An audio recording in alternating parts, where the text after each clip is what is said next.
pas l'expérience de François Fillon ou d'Alain Juppé, mais enfin, ça m'est arrivé de me présenter à déjà un certain nombre d'élections. J'en ai gagné quelques-unes, j'en ai perdu quelques autres. Quand on perd une élection, c'est jamais agréable, surtout quand on se bat, qu'on donne tout pendant une longue période de temps. Alain Juppé, il a, pendant 2 ans et demi même, parcouru le terrain, rencontré les Français, essayé de construire un programme qui ne soit jamais au-delà de ce qu'il pensait être en mesure de pouvoir faire une fois élu, sans chercher à faire absolument du sexy, vous voyez, sans chercher à... mais en essayant d'expliquer aux Français ce qu'il pensait Ça, pouvoir... c'est un reproche qu'on ne peut pas lui faire.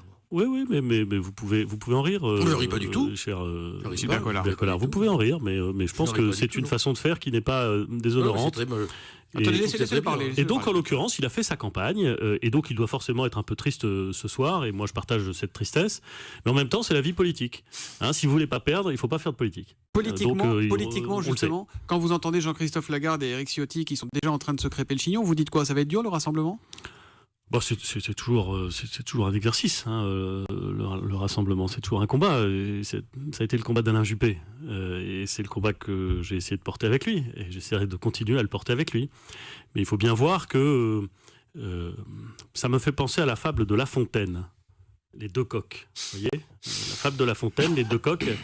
Elle vous montre bien que la fortune peut faire en sorte que une victoire mal exploité finissent par vous coûter. Voilà. Vous dites que vous serez toujours aux côtés d'Alain Juppé pour la suite. Il vous avait parlé de son avenir en cas d'échec? Non, pas du tout, mais je ne sais pas d'ailleurs s'il en parlera ce soir. Non, je n'ai pas du tout évoqué la suite. D'ailleurs, ce qui est assez extraordinaire avec Alain Juppé, je ne suis pas sûr que tout le monde me croira en le disant, c'est que non seulement il n'avait pas évoqué la suite s'il perdait, mais il n'avait pas non plus évoqué la suite s'il gagnait. C'est-à-dire qu'il s'était refusé pendant toute sa campagne à prendre des engagements ou à faire des promesses, y compris à ses plus proches. Et là encore, je trouve que c'est assez honorable.